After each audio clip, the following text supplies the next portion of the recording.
In a world where seemingly same-ish watches abound with names like Submariner, Black Bay, SKX, Seamaster, Aqua Racer, and all of the homages, tributes, and inspired by that come down the pipe.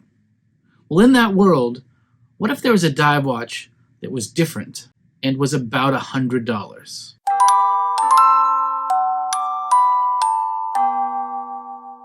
Hi there, you found yourself at The Nick of Time, your place for value-based watch reviews and information, along with the occasional trip down aspiration lane where we look at maybe a nicer thing or two. In this scenario, though, we don't need to go looking nicer because the Berny Compressor, a very nice, stout, orange, compressor-style diver, to break up the monotony of something with a bezel and a dial and maybe blue or black or whatever that just abounds across all of the different dive watch genres and homages and inspired bys and everything else in between.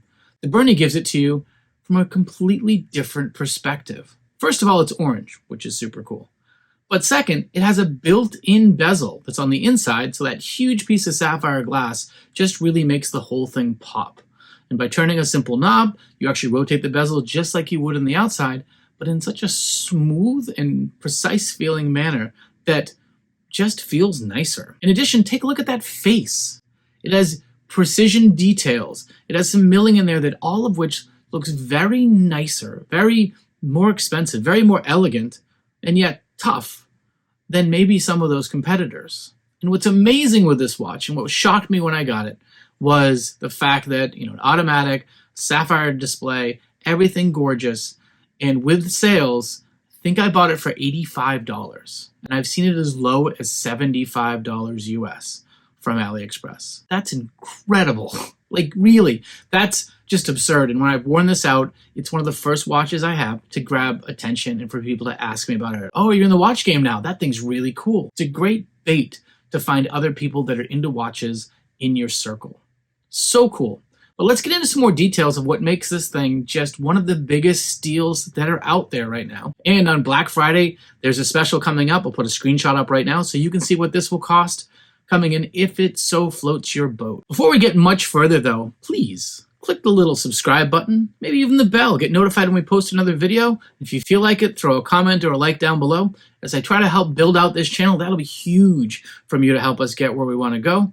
We have a tremendous amount of watches here waiting to do reviews, along with a lot of fun topical content that prepping over the next couple months, and I'm hoping you enjoy coming along for the ride. This is the Berny Compressor. It's actually model number AM7081M. I think I got so carried away earlier, I did not mention that. Made in China. It's a compressor-style diver.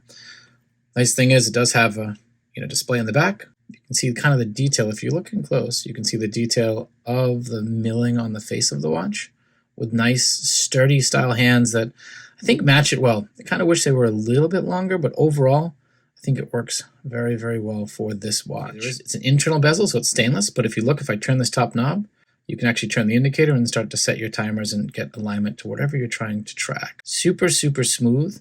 It is a little easy to bump it, but overall, because it's just infinite and glides, it just feels like a nice quality thing. The case diameter is 42 millimeters, so it's big but not too big. And this style watch, when you've got this sort of thickness and this sort of just chunky, very barrel shape to it, you kind of want that 42 to help balance the depth to it, I think, in my opinion.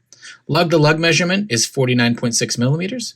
It's 13.2 millimeters thick, which is actually thinner than you might think just because it's such a flat, sunken-in display on it. Lug width is 20 millimeters. This nice strap that it comes with is a rubberized strap. It's nice and stretchy.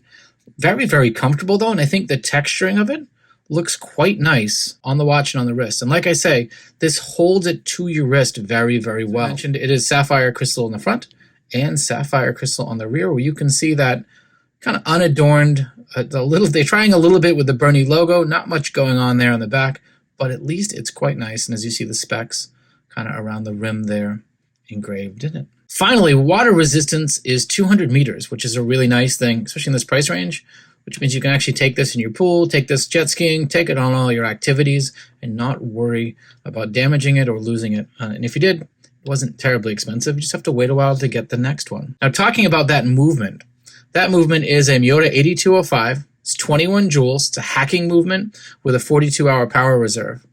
Now, the 8000 series Miyota movements do sometimes suffer from a stutter second, where as it self-regulates, you kind of can see the second hand very minutely bounce in a slightly less than stable way. It's not huge, it's not out of that, but it's something worth noting that sometimes people don't like seeing that on it. What I found, though, is that it's still a very smooth rotor compared to some of the low-priced Sea-gull options, and I much prefer it to those. Now, for complications you have on here, you have a day and date to screw down crown. So in accessing those, it is screw it once, unlock it. So turning up switches the day of the week, and turning backwards increments the date that's there.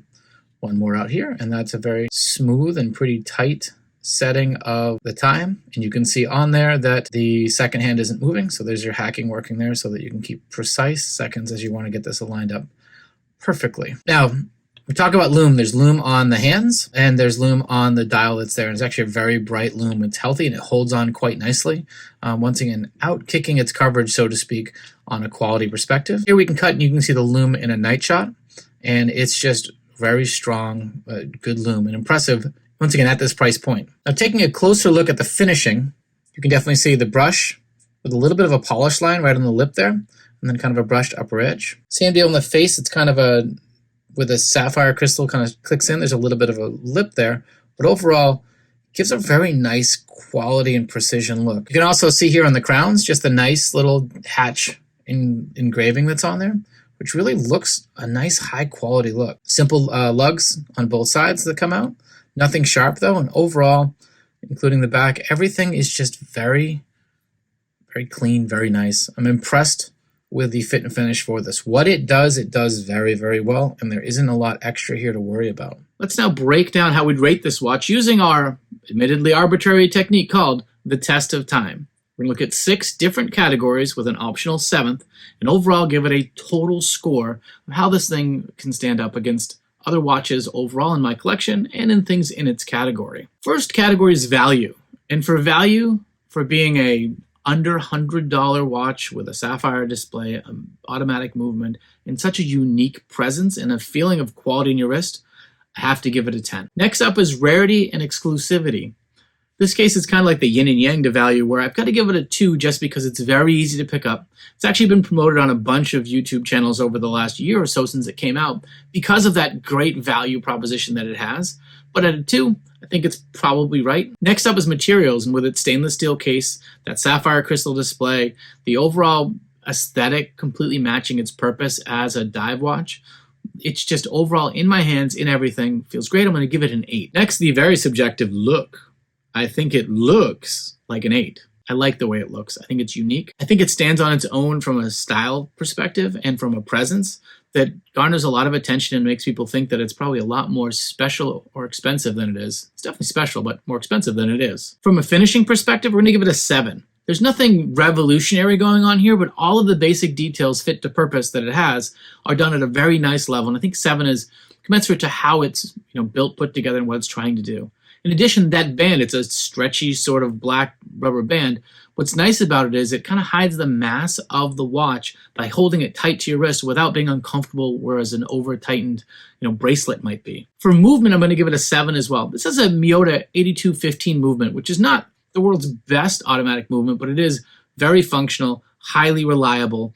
And while it might get a stutter second every once in a while it kind of self-regulates itself, it's a solid movement, and I think a 7 is a perfect spot to be here in a dive watch where you're not looking for smooth, sweeping elegance that you might on a more elegant dress watch. For extra credit, I'm not going to give any extra credit on this watch. While it does kind of bring a new look into the diver space, especially in the value watch area, I don't think it does anything super special to earn anything more than that. This brings us to a score of 42.